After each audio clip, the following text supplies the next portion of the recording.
Hey fans, viewers, and listeners, welcome to another exciting episode of Fight Inside Podcast.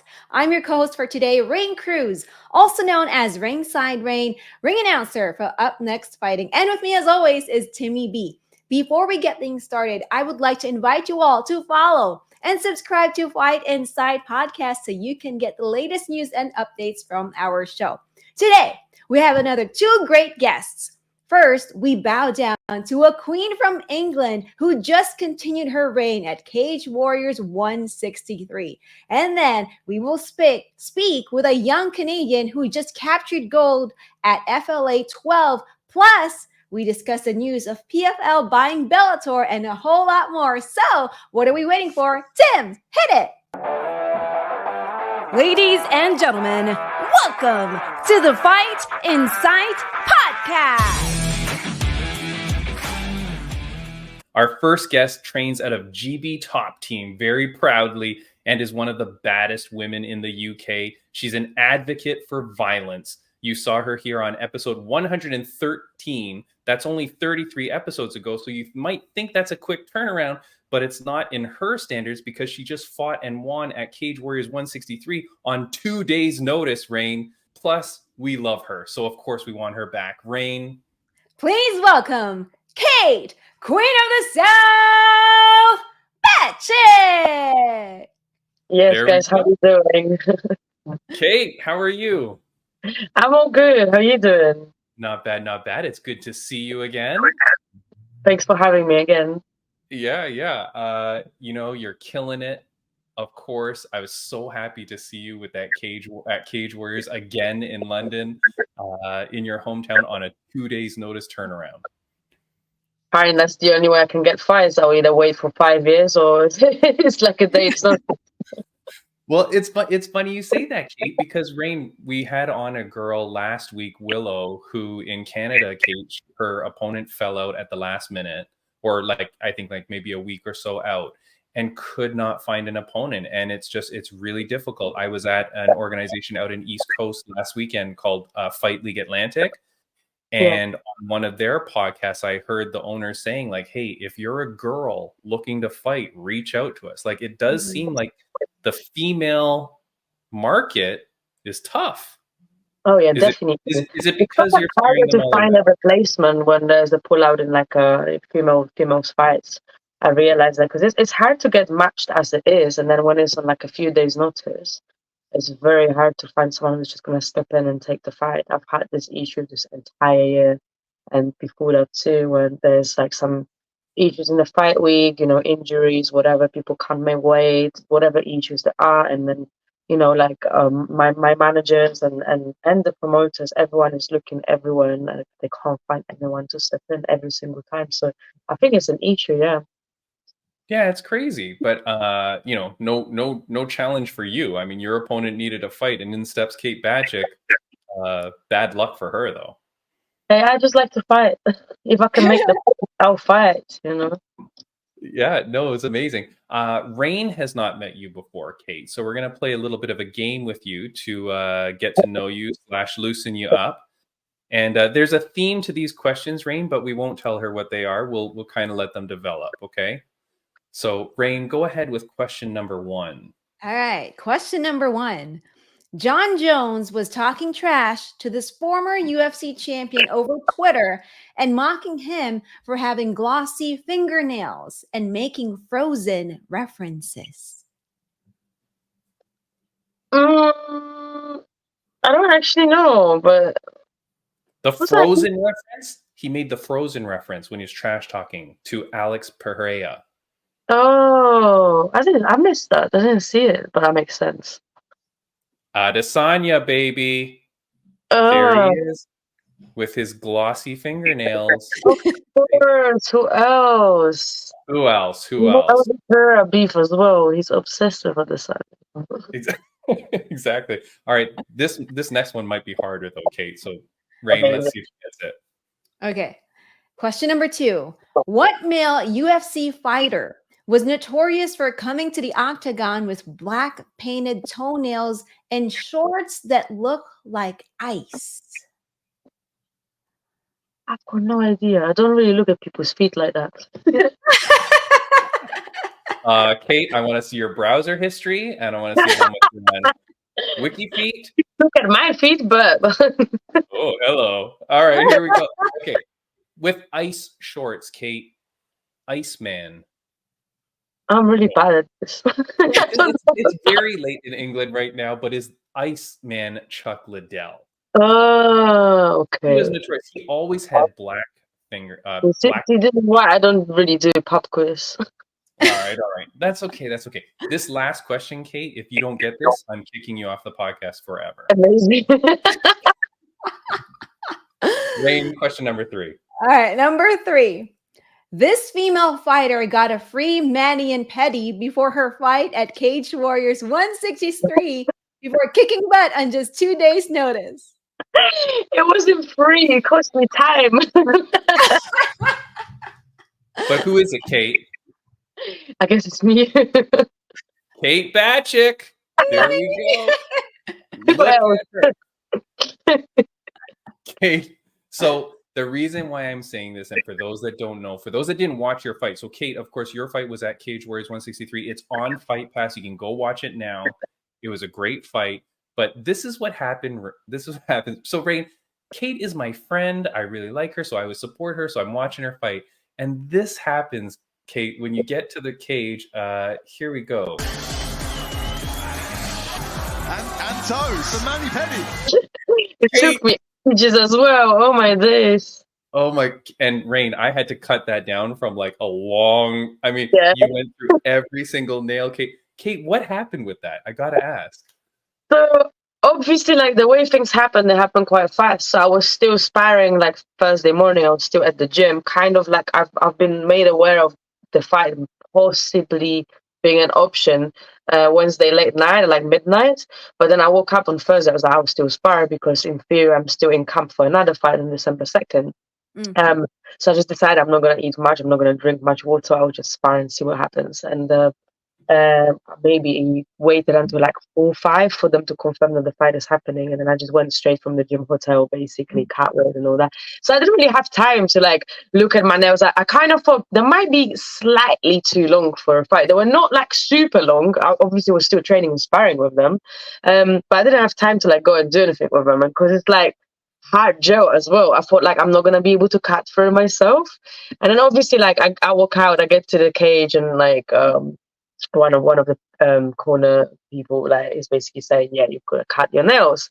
I'm thinking, shit, I don't know if I can. I don't know if the clipper's gonna cut through it. But then I've made the first cut. I'm like, okay, it's happening. So obviously, like with my hands being wrapped and like gloves on and everything, it's really difficult, to like maneuver it. And then like the nails are flying everywhere. Like I see one went into the ref's eye and stuff. I'm like, I'm sorry. Like people are laughing. Like everyone's confused, just looking at like how long is it gonna take as well. And then they say the toes as well. I'm like, right, like like ages. And I couldn't cut one of the toes. Like one of them I clipped it, but the other one I'm struggling. So I'm just pretending, be like, yeah, I think it's okay.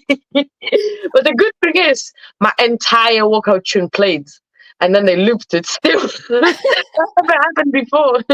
Yeah. I don't think it's ever happened to anyone before, Kate, that we can get through their whole song. I was laughing too, because you're sitting there cutting them, and I'm just like, where are all these nails going? Like they're just like hitting people in the front row. They're like getting free souvenirs, Kate Bacic toenails. I'm sure someone came with DNA, like matchbooks or something, just scooped them. Yeah, very disgusting, Kate. Very disgusting. But but the fight happens, right? And I do, some people had written into me a few questions. What some of them were a little bit funny, but the girl you fought, very short, like very short, like she's 5'1" or something like that. Yeah. I mean, I do have to ask. That's got to be difficult though, because when we train, right, or when you train, you're throwing punches like head height. Yeah. But you were having to like strike downwards almost to hit her. Like, did that freak you out at all, or are you just like, whatever? I would say striking someone short is not really a problem. If anything, I felt like I had an advantage there because of the range I could use, and like I felt for like sure. very comfortable striking. However, grappling was an issue, which I didn't really realize that it might be, because she was so like short, stocky, and like she had like no neck, no waist. But like when I grappled her, it felt weird. I've never grappled someone like this really with that body type. So say I took her back, and then her head was like in my chest, like super low. So I picked up her face and lifted her up, and her legs came out. I felt control both. Like I was struggling to like position my body to secure my positions and stuff. She just kept like slipping out. Like I don't know. Like it's just such an awkward like body type to grapple. So I guess that's why you see me strike a lot more than grapple in this fight, because I realized I had better success with that than trying to grapple with someone like this. So, but I realized that in the fight, I was like, what is going on? Why did I become a striker? Where's my grappling? But no, but it also, I mean, also it must be weird because all of a sudden, even when her strikes are coming at you, they're coming from like below. It's like all uppercuts, like Yeah. coming from Loads of low. overhands, obviously, because she just had to find angles like around my guard. Yeah, it was very strange, but I'm so happy that you won, of course. Like I'm glad that, A, that you got back into Cage Warriors, and B, that you take that fight and win, because Kate, I'm always so nervous when people take last minute fights. Like I'm always so scared. We talk about it all the time, Rain, that we're, that when people take last minute fights, I'm always like, oh, I don't know, that's good. But here you are, like you said, you got to get those opportunities. It's on a massive card, and there you go. Where do you go next now from here? So obviously in my mind, like I was fully in camp when this fight came forward, and I was getting ready for the fight on Combata Global December 2nd. However, today I just found out that it's not happening, and they kind of tried to move it forward for December 9th, but that's a weekend my coaches can't make. So I'm not sure what's going to happen with that. So I'm just trying to find if there's anyone who wants to fight me, like more local in the UK on the 2nd, since I was getting ready for that date already. And funny enough, someone called me out without calling me out. Guerra was meant to fight last year in November. We weighed in, faced off, and then the show got cancelled on the fight day. Standard, like story of my life. There's always something. And she posted something. I didn't even see it because I don't even follow her, but someone sent it to me. That she posted our weigh-in, our face-off photos saying that it didn't happen last year, but let's make it happen. But she didn't tag me or anything, so it was a bit like sneaky. So I just thought, you know what, since this fight is not happening, I might just fight you, like just to stay busy. So I kind of called her out on my stories and stuff, but I don't think she wants it. Like she knows it would be kind of like a career finisher for her. So she says she's not ready for this month, that she wants more time in 2024, but I'm not gonna wait for anybody. Like I just want to fight her on December 2nd. That's it. If she doesn't want to fight on December 2nd, she said she's not ready, that's her problem. Are we gonna call out who this is, or because you haven't said the name? Is it because Oh you're yeah, doing Jenny Line, but it's not like anyone will know her. Like Gara's not really got a good record or anything. Like I don't even I know mean, why it she. is. And did I hear you right? You said this would be a career finisher. Oh Like, yeah, I promised that I will retire her when we were supposed to fight last year, but obviously she dodged the bullet. So if I was to fight her now on December 2nd, definitely she wouldn't come back after that. because Kate And would just like she can say destroy she her. needs the time and this and that, but no time and this word will help her to survive what I would do to her if this fight would actually happen. But I'm not super interested in making this fight happen. It's kind of like if there's like a choice between not fighting or fighting her, of course I'd rather fight her than stay Yeah, inactive. But she's coming off like I don't even know how many losses. Her pro record is like 0-3. There's nothing in it that for me winning this fight is not gonna make me any better or like place me right. anywhere higher in the rankings and stuff. But it's just kind Yeah. of like if you mention my name without mentioning me, you kind of deserve to get slapped. Lame. What about this? What about this? I don't have this saved up, but you were signed to Invicta. I am still signed to Invicta. I'm still Okay, bound to the contract for the next 2 years. But I nice. still have not fought for them. So I got signed in like June maybe? Okay, But they've only had one show since, and obviously they yeah, didn't have me in this one. So I'm assuming next show I'm gonna be on it. nice. Okay, we had Shannon Knapp on, And I think you probably saw when we had Shannon Knapp on and she was talking about the future. Yeah. I put your picture on there because I'm like, yeah, Kate Bacic's the future, baby. Come on. Kate, I wanted to ask you, you're okay. Well, two things actually. Rain, I always forget to ask this, and Kate, I didn't prep this before. Are you dating anyone or anything like that? I don't really date. I'm seeing some people. Okay. The only reason I ask, Kate, the only reason I ask is because when I had on another fighter, we were talking about creating a reality show, and what we're gonna do. I remember you saying that. Yeah. Yeah, we're gonna do a reality show. It's gonna be like a dating and fighting reality show. When that happens, can I look to sign you up? Oh, 100%. Yeah. 100%. All right, good. All right. Very well, or terribly wrong, but Yeah, no, that's good. See, because I think Kate would make for good television, Rain. You know what I I do mean? think so. Yeah. I tried to enter this like gay Love Island. I'm not really gay, I'm straight, but I said I'm gonna pretend for the show, and then it'll be the biggest plot twist in the end. Like once I make all of these girls fall in love with me, I'll just tell them I'm not gay. But they didn't let me, so it's such a shame. I thought that'd be great. I don't think that's what they would have wanted for the show, Kate. That's not good. There's a good plot twist.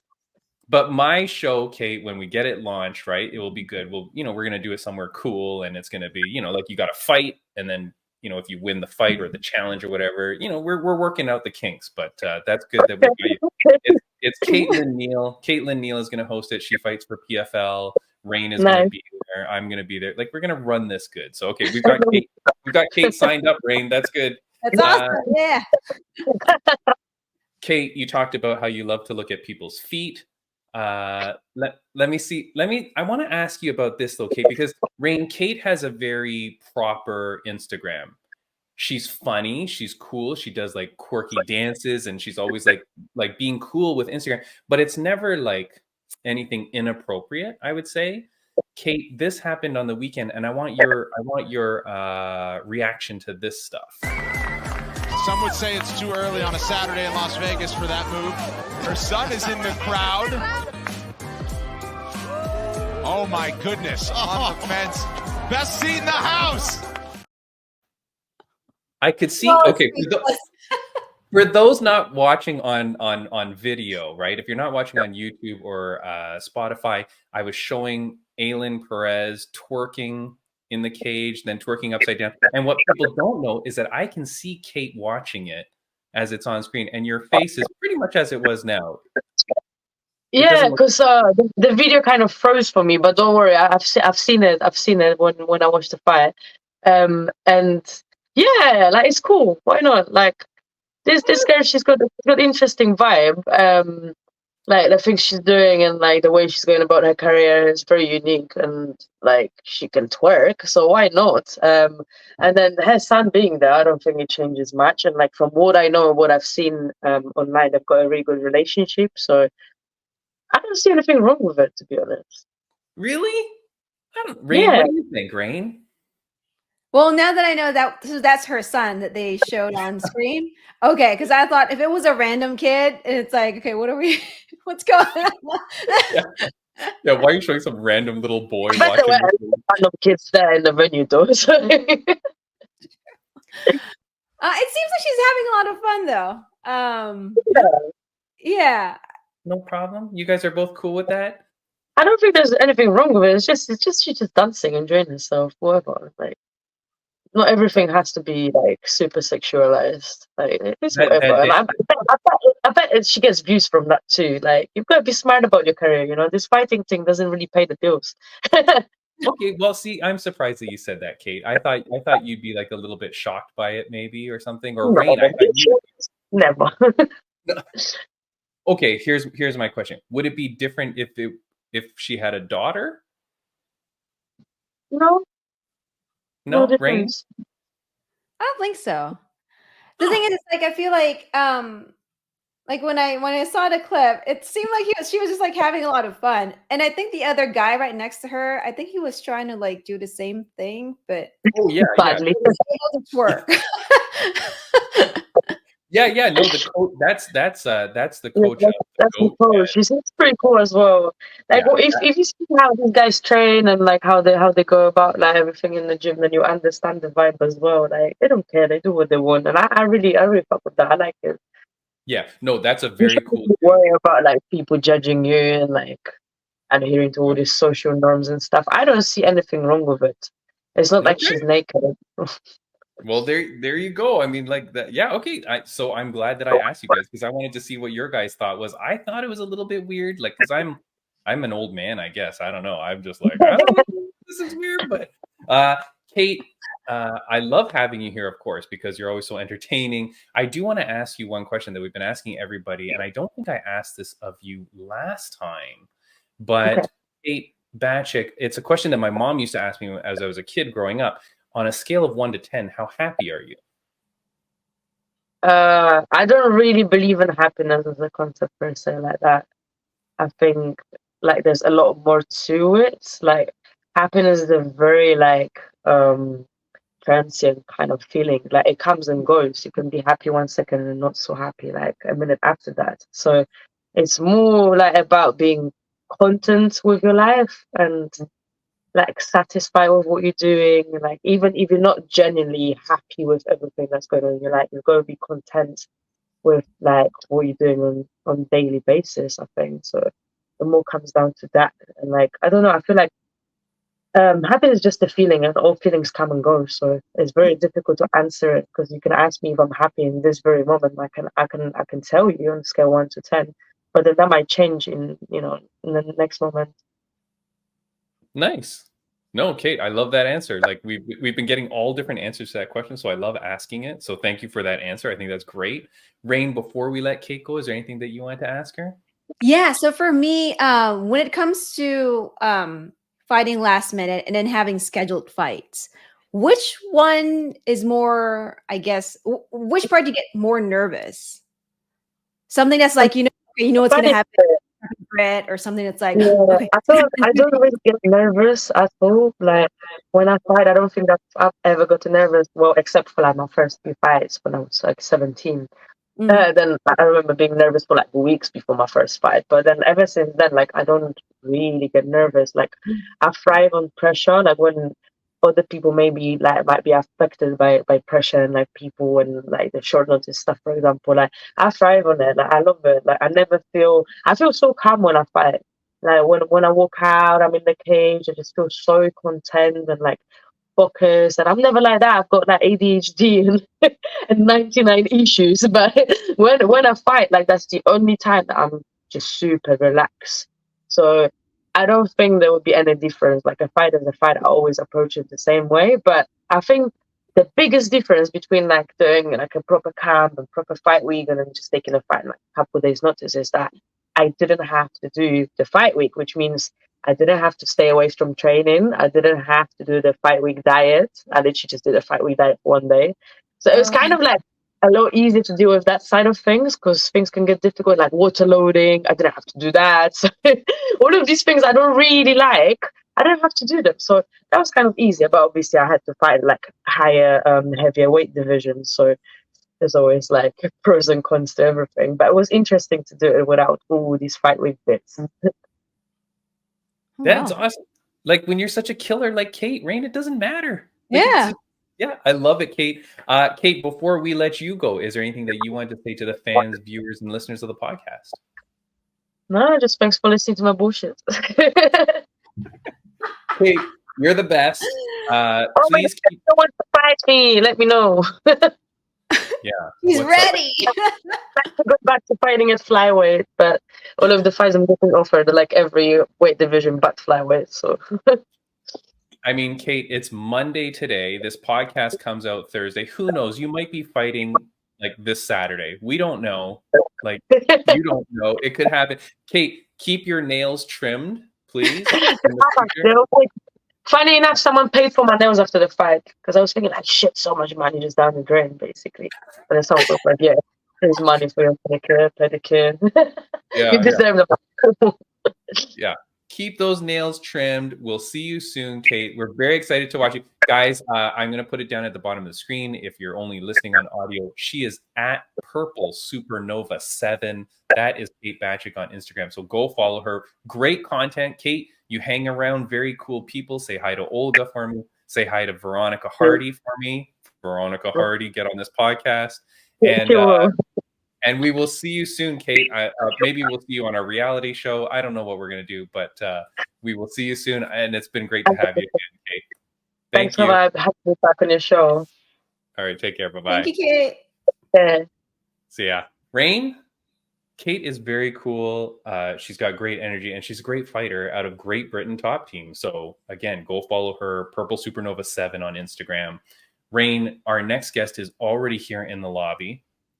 Before we bring him in, I'm just going to say thank you to everybody watching. If you're here because of Kate Bacic, she was on our podcast before, so go watch that one too, because that was a great one. But B, please follow and subscribe to us, and then catch all the other episodes that we have. Great episodes, great guests from around the world. We normally don't do 2 guests, Rain, but this is our 3rd week in a row that we are. I know. So if it works out, it works out. You said you like it. You like having I love it. Guests? Yeah. Because we just move along and then I don't bother you with like nonsense. Why is that? Well, you read my mind, but you know. Yeah. Okay. I'm just kidding. I do. After our next guest, though, I still want to talk to you because you did your self-defense seminar. We want to see how that went. I do want to give a shout out to our RageWorks podcast network at rageworksnetwork.com. Go check them out for other audio podcasts. Go see them. Rafion Stotts. He won his fight, baby. He won his fight, of course, against Danny the Fanny Pack, and did very, very well. He ended up fighting at Bellator 301 and just announced today that is the very last Bellator event. So congratulations, Rafion, on getting that win fighting Danny before that ship has sailed. This week, November 24th, my good friend Sadibou C fights in the finals of the PFL. So he's going for his second $1 million. He was on our podcast before, Rain. I can't remember for sure, but I think he promised that he'd give me like $500,000 if he wins it this time, because he's going to just be too rich at this point. You know what I mean? So that's nice. I think he's giving me $500,000 when he wins. So congratulations to Sadibou. Can't wait to have him back on the podcast, and can't wait to celebrate his victory. I also have, Rain. Oh, I have his cards that I'm still supposed to send to him to sign, because I got the PFL decks of cards and I got a special limited edition Sadibou card. So I got to do that. Next week on the podcast, Rain, we've got ONE FC translator Frank Andrew, the guy that got the 350,000 bot. He's coming on the podcast next week. So very excited. He'll be coming to us from Thailand. So that's exciting, Rain. And that's it. So let's move on. We'll get to our next guest now. Our second guest today is a young MMA athlete who captured the FLA 185-pound amateur title last weekend at FLA 12 at the Moncton Coliseum in Moncton, New Brunswick, Canada. I was there live, Rain. He blew the roof off. He's a Fredericton, New Brunswick native with a powerful mustache and an even more powerful right hand. Rain, this dude is awesome. He won his fight. I loved it. At the end of it, I went backstage. I said, hey, man, can you come on the podcast? I'd love to have him on. He's a champion, Rain. So let's welcome him in. Please welcome Rory Gillis. Boom, there he is. Rory, what's up, my friend? Guys, thanks for the intro. Why are you so dark, Rory? Are you in a cave? What's happening? Are you hiding from someone? I mean, me and my girlfriend live in a basement apartment, and it's hard to find a room with good lighting. All right, no problem. No problem. We can see you good enough, Rory. The fans may demand to see you a little bit better, but that's okay. We're good. We're good. Rory, where are you at now? You're home in Fredericton? Yep. I was working today and got off at 4 and came right over here to get ready for your guys' podcast. Thank you so much, man. I really appreciate it. Rain, Rory trains with Mr. Ben Leese, so they are part of the same team. So now we have had 2 members of this team who are both winners. Rory, congratulations on the championship, my friend. Yeah, thanks a lot. That was one of the biggest MMA moments I've had so far. So glad you could have been there to see it. Yeah, absolutely incredible, man. That was a beautiful venue. Rain, FLA put on one hell of a show, a gorgeous venue. I saw how the sausage was made. Like, I got to the venue when there was nothing. Oh, And wow. then you just see them slowly putting everything together, and the cage comes together piece by piece, and the lighting and everything. Like, it's incredible the amount of work that not many people are responsible for, Rory. I mean, you were there at the weigh-ins when you saw them getting it all set up. There's not that many people responsible for such an incredible and elaborate setup. No, it's pretty impressive, and I've got to see it a few times now. Having all my fights are with them, and yeah, they're a well-oiled machine at this point. Like they get that cage up quick, and it's pretty awesome setup, and they're doing great things for all of us fighters out here on the East Coast. Yeah, Rory, it is incredible, man. Yeah, and we'll get to that as well. But before we get into the interview fully, Rain, we have a little game to play with Rory, as we do with our guests. So, Rory, there are 3 questions we're going to ask you, and good luck. They are difficult, but maybe not too difficult. Rain, I'm take it terrible away. at trivia, but we'll see how it goes. You got this. You got this, Rory. All right. Question number 1. This Canadian legend with a legendary mustache got mad if you didn't answer in the form of a question. Right, the Jeopardy host. Yes, Alex Trebek. Alex Trebek, yes. Trebek. Boom, there he is. Rory, I thought this was going to be the harder of the 3 questions. So you are doing off to a good start. That's 1 for 1. Rain, question number 2. All right, number 2. This Parks and Rec employee with one hell of a mustache once said, "Fishing relaxes me. It's like yoga, except I still get to kill something." See, this is where I'm terrible at trivia. It's the cranky guy with the mustache, but I forget the character's name. Dude, that's good enough for me. It is Ron Swanson, baby. Yeah, that's right. There's Ron Swanson. All right, excellent. Rain, question number 3. He's 2 for 2. He's guaranteed 3 for 3. You think so? This one's the hardest question, though. Yeah. All right. This mustachioed MMA fighter just blew the roof off the Moncton Coliseum in his home province of New Brunswick as he claimed the 185-pound amateur title at Fight League Atlantic 12 on pay-per-view. That'd be this guy right here. Rory Yes! Gillis. And there you are, my friend, with the strap. These title belts are beautiful for FLA. Rory, where is your title?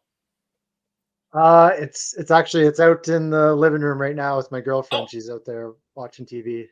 Does she wear it while she's watching TV? Yeah, we both wore it a few times. Very nice, Rory. Man, I will say though, Rory, you know, like I've been out there now. That was my 2nd time at Fight League Atlantic. To see that kind of venue and event put on, Rain, it's very similar. Rain is the announcer for Up Next Fighting in California. And that organization puts on a crazy show as well. Between Up Next Fighting and Fight League Atlantic, I can't believe that as an amateur fighter such as yourself, that you're fighting on that grand of a stage. Like, I don't think anybody else is doing that. It is beautiful. You're in a massive event. It is as professional could be. Yeah, the promotion it's honestly out of this world. Like for my first amateur fight, like they're doing like highlight videos of you, and just the access they give the fans to you is crazy. Like you feel like a superstar and you're only a couple fights in. Yeah, it's amazing. And can I say you are a firefighter as well? Yeah, I'm a firefighter with the city of Fredericton. Ah, that's beautiful, man. You're awesome. Like one of our. You're a hero in your daily life, and then you're a superhero in the cage. So it's like you're the man, dude. Like it's crazy, like your life. I don't know about that, but I appreciate all those kind words. He's very Canadian, Rain. See how polite he is? Yeah. He's like humble, polite. Rory, I don't want to necessarily call him out, but I went backstage to see you after winning your title because I was so happy for you. And I'm there and I see our friend Mr. Ben Lee sitting there. Can you explain how he was for you? Yeah, me and Ben have been together since the start. He's been my main training partner since I got into it, and I've been in his corner ever since he started fighting too. And when I had a chance at the title a few times ago, and he was there, he saw me lose. I got knocked out, and then I worked my way back up to get the second chance at the title, and I took it. And he was with me the whole weekend, and yeah, we were both pretty emotional in the dressing room. I'll leave it at that. But we were, yeah, we've been through a lot together, so it means a lot to have somebody like that in my corner. Yeah, I'll tell you, Rain, that Ben was like so happy for Rory. I think Rory, to me, he was happier for you than he was in his own last win. And I really feel like that shows, Rain, like the kind of bond that these athletes have when they can just be so emotional and happy for when their brother wins. You know what I mean? Like, that's really cool, Rory. It's got to make you feel good to know that you've got that kind of support with you. It does make me feel good, and yeah, we have a lot of guys who are up and coming in the gym, and we all have each other's back. And yeah, to feel that support from my teammates and my brothers, like you said it, like we are brothers, and to have that support means everything. Yeah. No, Rain, it's amazing. Do you have any questions that you wanted to ask Mr. Rory Gillis? Yeah, so for me, you mentioned earlier, it's a good feeling, right? When you're an amateur fighter, a couple fights in, and like you got like promotions treating you like a superstar, right? What does that do, or how does that contribute to your mindset? Because I've heard that kind of statement before from other amateur fighters, and they're like, you know what, I like working for this promotion, for Up Next Fighting specifically. They're like, I like working with Up Next Fighting or fighting with Up Next Fighting because even though I'm an amateur fighter, not myself, just quoting someone, even though I'm an amateur fighter, they make me feel like I'm a pro. So what does that contribute, or how does that contribute to your mindset as an amateur fighter when you're being treated, like a superstar that you are? Oh, thanks. I appreciate it. Yeah, it's hard to put into words. Like FLA, yeah, like I said, I was only 2 fights in, and they got all these promotional videos going.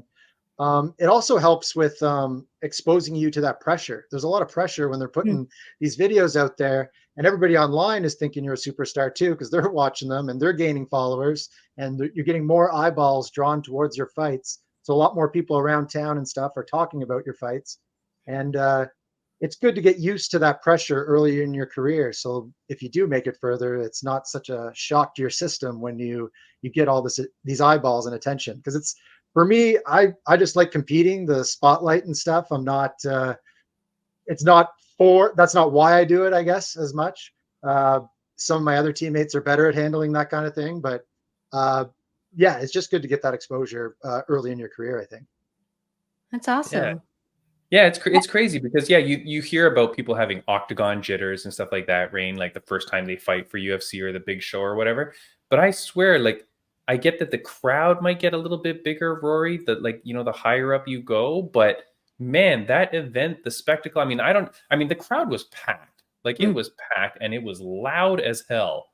So, I don't even know how much bigger it could get. Like, I feel like you've already now been there. You've already witnessed like the biggest of the big. Like, it's crazy. And again, I do have to shout out Derek and John and the whole FLA team, because to put on an event like that, Rain, it's like for these people in East Coast Canada to have this kind of venue to get to and to have this kind of promotion to fight for, it's simply insane. Like, no offense, but like, I'm in Toronto and I've gone to amateur fights.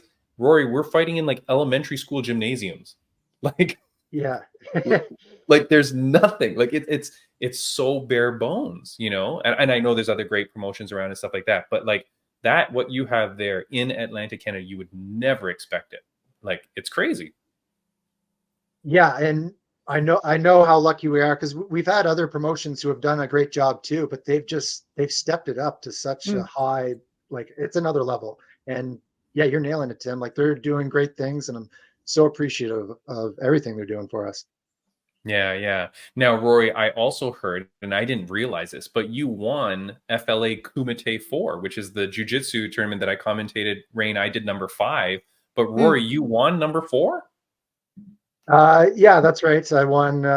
It was during COVID too, so it was hard to get MMA fights going and sanctioned. So jujitsu was kind of like the only thing we were able to do, and uh, yeah, it was the first big thing I ever won was with FLA, and it was that Kumite, and then I've kind of just kept it rolling. All my big moments are with this organization, so yeah, I'm super grateful for them giving us the attention, giving us a place to compete on the East Coast. It's crazy, dude. So that means you're a champ. I guess technically, yeah, I got 2 belts. You got 2 of those giant. So wait, do Yeah. you wear one and your girlfriend wears one while you're watching TV? We haven't done that yet, but we'll have to do that in the future. Yeah, dude, you got to get on that. You're a champ. Yeah. I mean, your girlfriend can wear one, you wear one. It's great. What is next for Rory Gillis? Because now you're the 185-pound amateur champion. Do you make the move to professional? Do you continue on the amateur scene? What's the dream here? I'm not getting any younger, so yeah, I want to go pro. I want to. That's the main rule set, and it changes a lot of things when you go pro, and I want to get that experience and take this as far as I can take it. Dude, that's crazy. I want to ride your coattails all the way, Rory, because I am team Rory Gillis already. So don't forget me when you're like superstar famous. And yeah, dude, like we're waving from like the nosebleed seats. Like, Rory, No, I'll make sure you guys have front row tickets for you guys. Thank you, sir. save this clip to me. Yeah, cut it. And I don't want to ruin anything, but do you have a manager or how does that work? No manager right now, No. but because you don't need one, dude. You don't need to give away the money and all that. And Yeah. you're such a good guy. Who wouldn't want to work directly with you? So yeah, I think the deal will be a good deal for everybody. yeah, okay. When you do need a manager, Rain is a pretty good manager. Oh well, there we go. She can negotiate for you. She only takes 90% of your purse. Yeah, just 90. Yeah. Wow, such a good deal for me. I can't You believe push it to 95. I mean, Yeah, Rory. I mean, very generous. Yeah. Also, you get paid in Canadian dollars, but she wants it in American. So you actually also lose on the conversion rate. So, Wow. It was a great Rory, negotiation. yeah.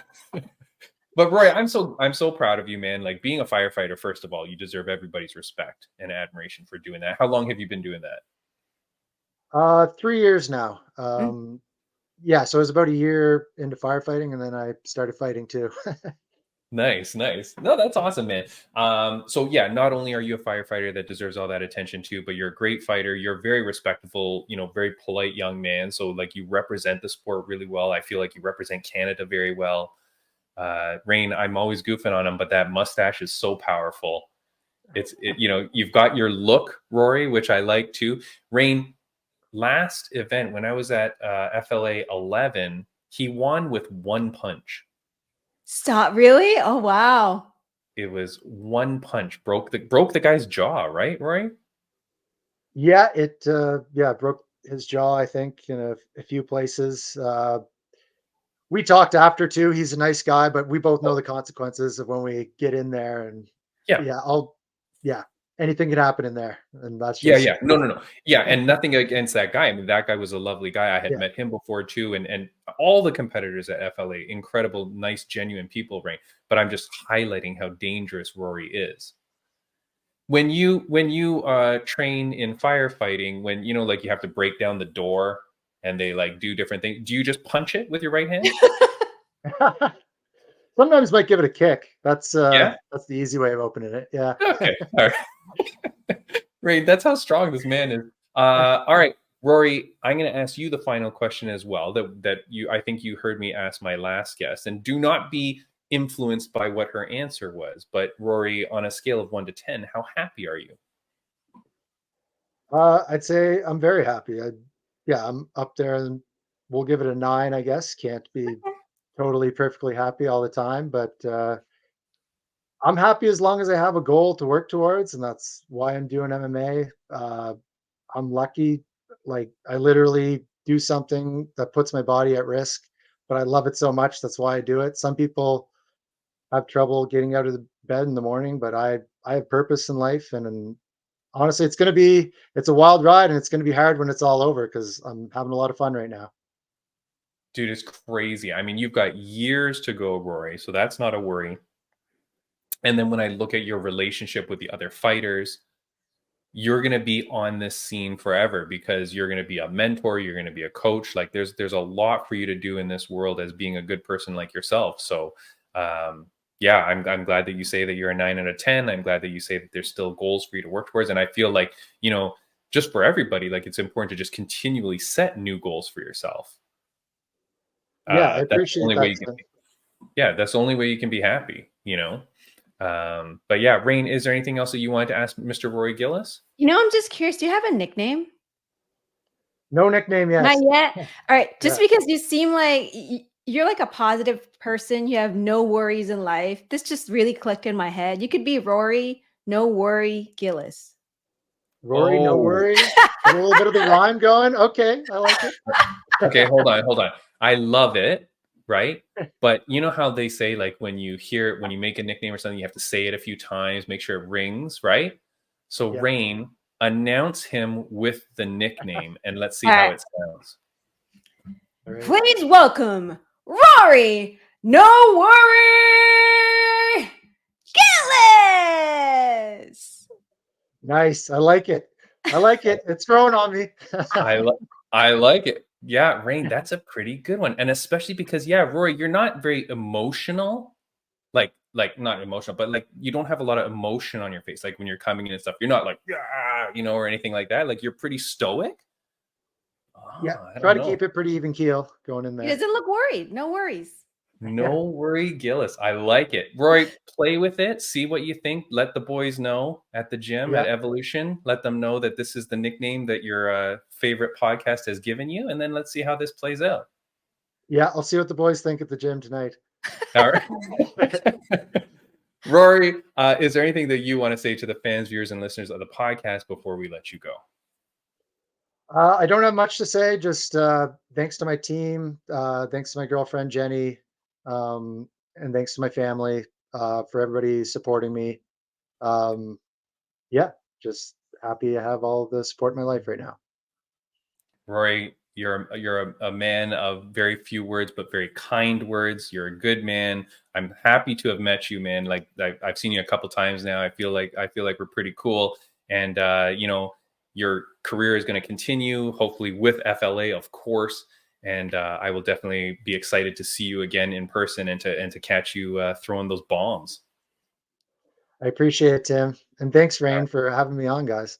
No Yeah. problem. All right. Oh, and shoot, look at this at the bottom. I left the wrong Instagram the whole time, but Rory is at Gillis Rory at GILLIS Rory RORY. So go follow him. Rory, I'll leave this on the screen for the rest of the podcast so that people see it there. But yeah, go follow Rory Gillis. I'll have his Instagram in the show notes as well. Go follow him, give him love and support, especially if you're Canadian. God damn it, go support a fellow Canadian doing his thing. And he's a fireman, so give him all your like respect, right? Rory, all the best to you, my friend. Go wear that belt with your girlfriend and enjoy it. I appreciate it, guys. Thanks for having me on. Thank All you. right, see ya. Take care, Rory. Yeah. I did All it right. again. I'm like waving this way. Again? Rory's such a good dude. He is. Such a good dude. He didn't blink twice, so I don't think he was captured and in a cave. Like I think it was just a dark area. That's fine. But Okay, that's good. He's a good He's not man. in the witness protection program. He's I don't know that he's not in the witness protection program. I've never seen him without a mustache, so maybe he's like someone that, you know, maybe he's someone, I don't know. Rain, we have some time left over, and I really want to talk about something because I think what I'm going to do is I'm going to clip this moving forward and release it like right away. Because today they announce, out of nowhere, they announce PFL has purchased Bellator. That's it. It's done. Bellator 301 is the last Bellator. So that's it. I feel like this is the worst way to announce this. I don't know why you're announcing it on a Monday. Like, why wouldn't you have announced it at Bellator 301, even just at the end of it when you've got an audience watching the goddamn show?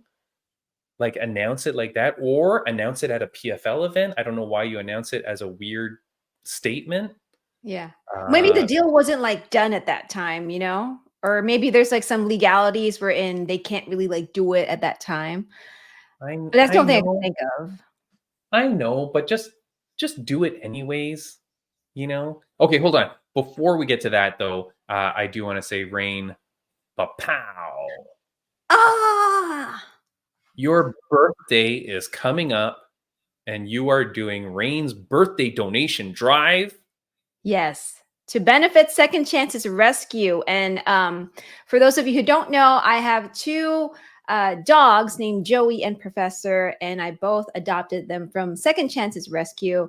So for my birthday this year, which is on December 19th, I am doing a month-long donation drive to collect any dog food or dog essentials so I can donate them to Second Chances Rescue to help them out. So very if you nice. want to participate, check out my Instagram at Ringside Rain. I have my flyer there. There's 3 different ways to participate. You can go to my Amazon wish list, pick out any dog food or dog essentials you want, or go to Cameo. Any Cameos requested will benefit Second Chances Rescue starting from November 19th all the way till my birthday, December 19th. Or you can also send me any donations via Venmo or PayPal, and I can buy the dog food from Costco. Very nice. Thank you, Rain. And again, I'll put that on the screen. And this will be on your Instagram as well. I guess like people will be able to figure out all of this. But yeah, there you've got the Amazon, the Cameo, and the Costco. So yeah, lots of options and ways that you can help Rain on such a noble cause, Second Chances Rescue. And of course, I'm a pet lover as well. I've got my cat somewhere around here. And I've got 2 cats, but normally Evie kind of comes around. I think your cats are already requesting their Cameo. So are they? Thank you. Yeah. Request a cameo for your pet, and then it's like all full circle, you know. There you go. I can announce your pet. Yeah, exactly. Yeah. Okay, so let's go to the PFL news, right? And so I'm going to take you through a few things, and we can talk about it, Rain. I don't know what your thoughts are on this or whatever. Normally, you're pretty positive, and I'm kind of negative, so that's why it works.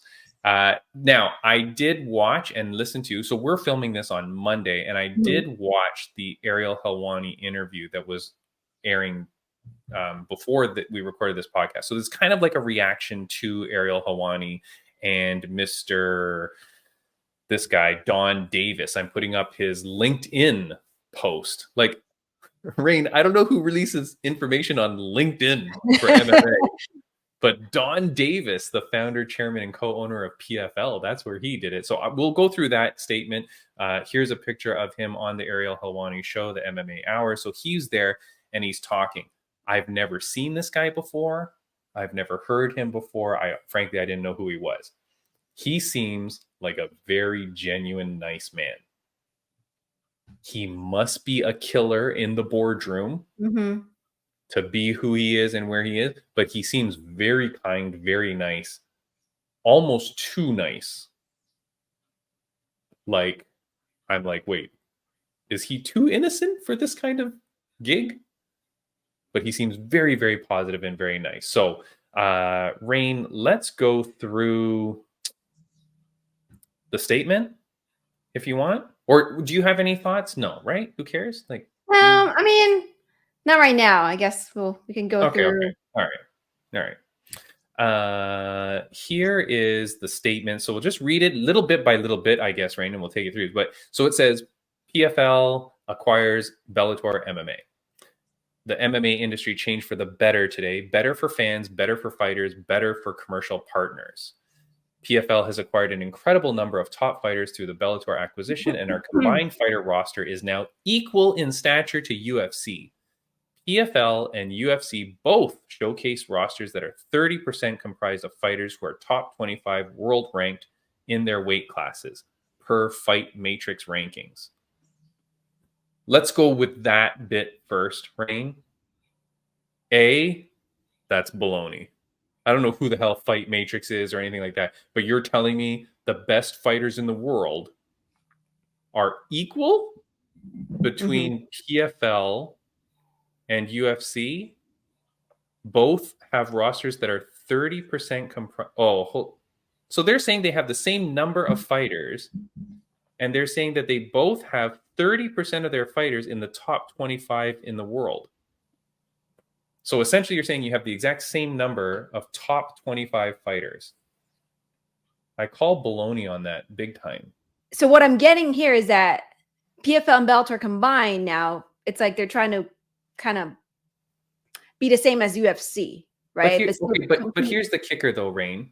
So they're saying 30% of our roster is in the top 25, and 30% of your roster is in the top 25. You know what I think the problem is here? And I'm very good with data and stats. Like I'm always very good at catching when people try to skew stats. UFC's are numbers 1 to 20 or 1 to 15, and yours are numbers 16 to 25. 25.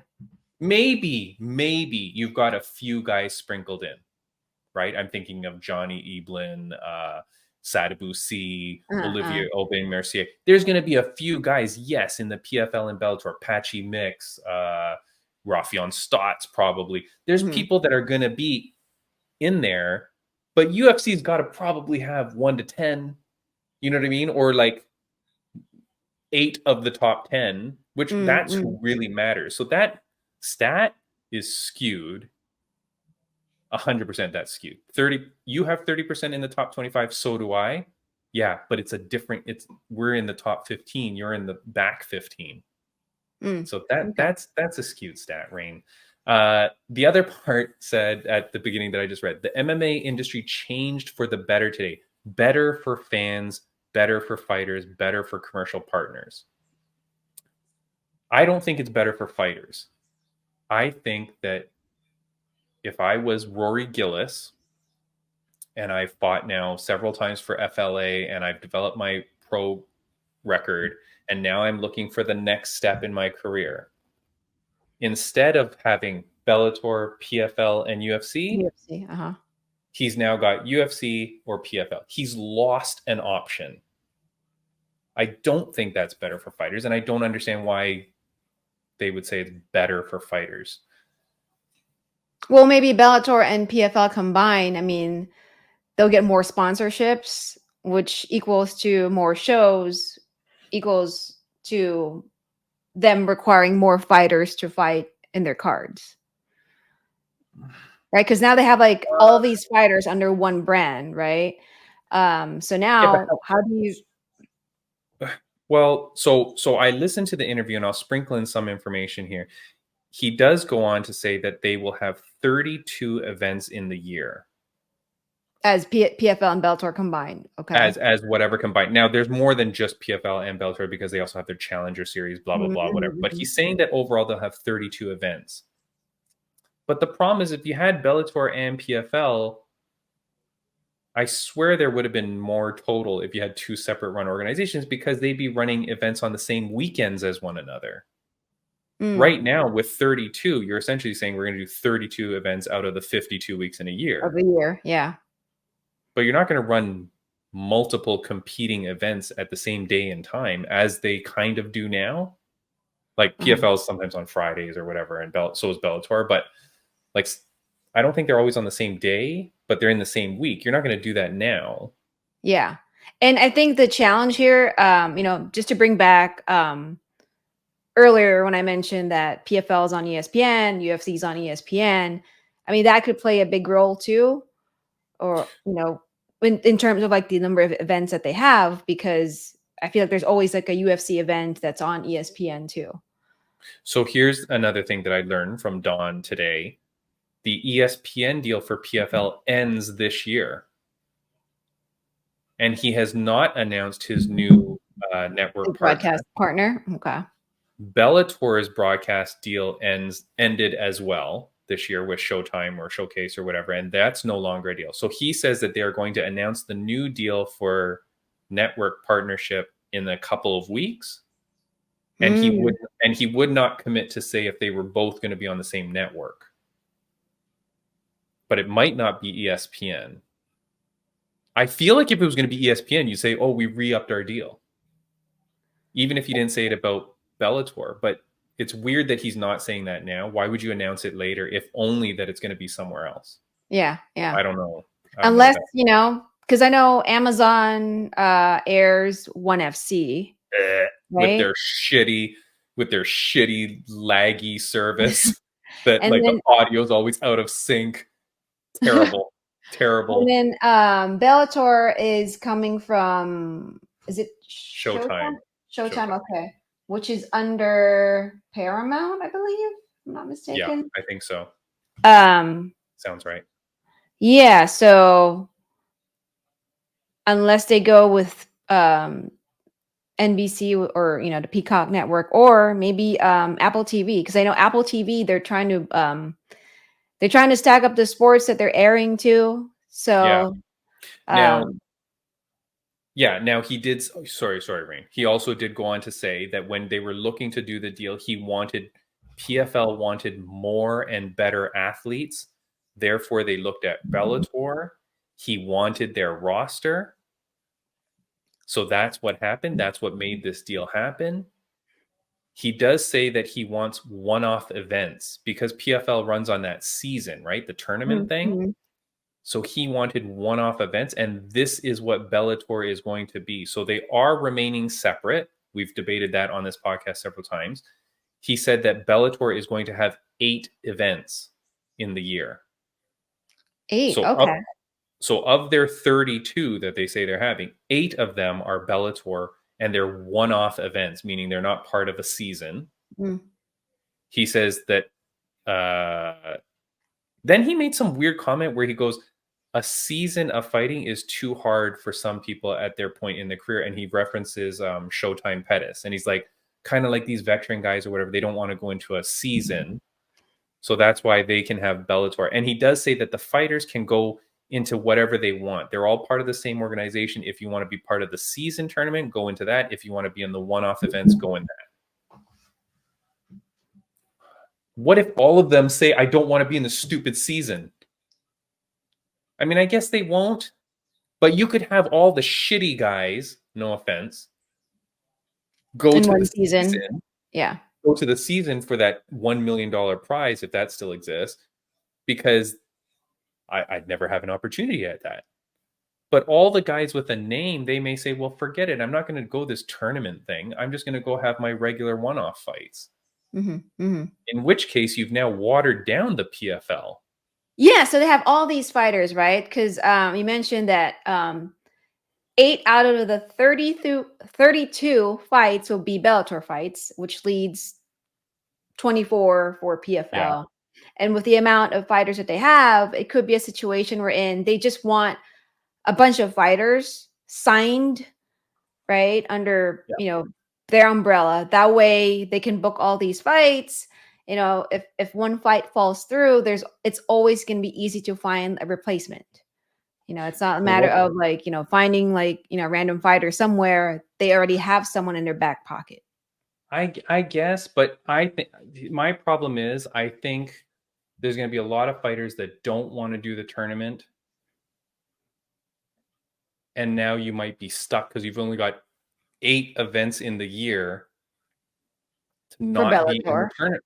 To not be in the tournament. Not be in the tournament. Yeah. So that doesn't make sense though, because think about UFC. They've got what is it, like 40 events, 48 events, right? Like how many weeks do we not have a UFC event on, right? Like very few in a year. Yeah. So if you've only got 8 events that are one-off events, that's very few opportunities for you to get on that card. If you are, Joey Nobody, you may not get on that card ever. Yeah. I mean, they might do it in a way where, and even though they're saying they're still going to operate separate from each other, it might be a thing wherein the tournaments will be like your ticket to get to one of those 8. No. I don't know.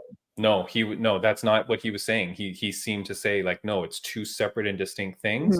Now, here's the thing, Rain, which you may like this, because this is kind of like WWE style.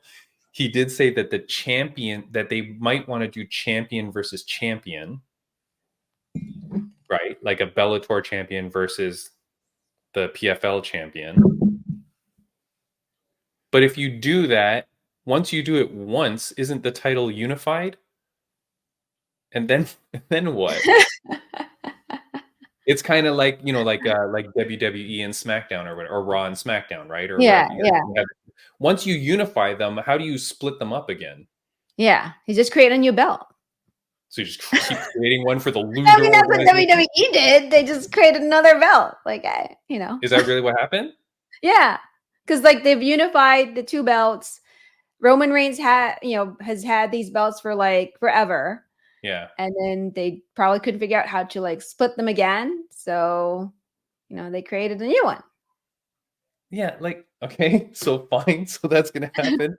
I just want to see some of the notes I took down. So it's going to be the Bellator International Champion Series. That's what it's generally going to be. So they're going to have their one-off events, 8 events.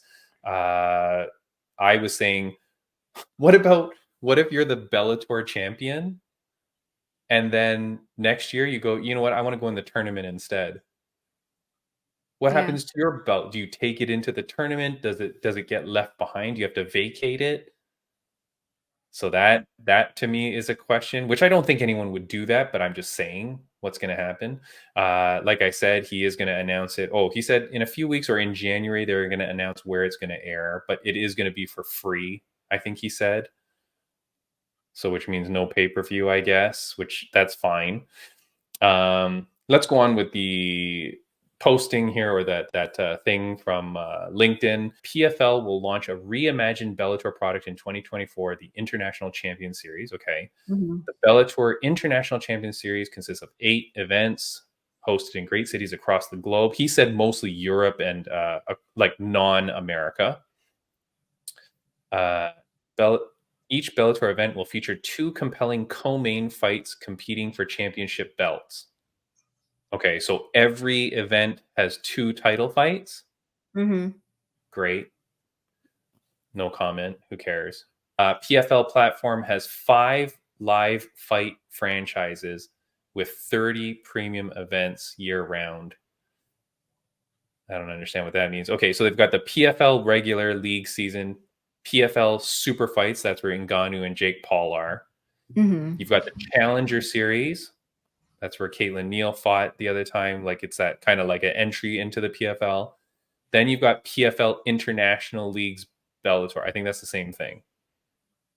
PFL, as a fan-focused organization, will stage a landmark mega event in 2024. PFL champions versus Bellator champions. That's why I'm saying that's kind of dumb. I don't like that either. And then it says at the bottom, we will share more exciting details in the coming weeks. So, Rain, I don't know. Maybe they're trying to figure out the stipulations of all these, of all the tournaments and how they're going to work out the Bellator versus PFL down the line. And what happens? It sounds to me like the 8 Bellator shows. It sounds to me like it's going to be like a tournament too. No. That's what I got from it, because it's like. Wait, where do you get that? Hold on. So. No, where are you getting that? I don't think so. The Bellator International Champion Series will consist of 8 major fight events each year, hosted in great cities. Each Bellator event will feature 2 compelling co-main fights. So I feel like they'll get all of the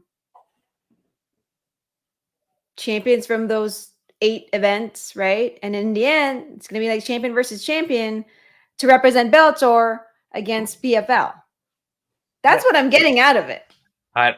I don't know. Just some other like details I got is that there's going to be no uniforms in Bellator. So PFL has the uniforms. They said Bellator will not do that. So that's good. They did say that they're going to refresh the logo for Bellator. Okay, fine. So we can look forward to a new exciting logo.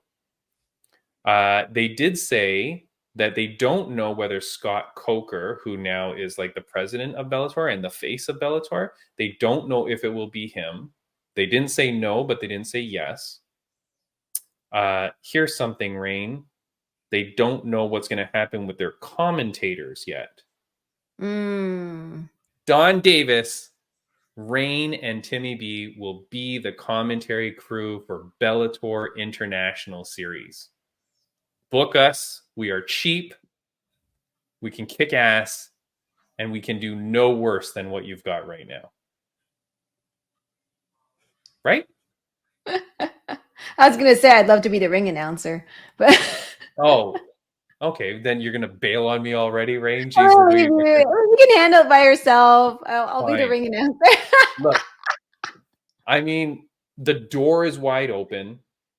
I think it's going to be interesting to see what happens. But Rain, overall, I think that this shows, I would say, very little thought as to how this is going to work.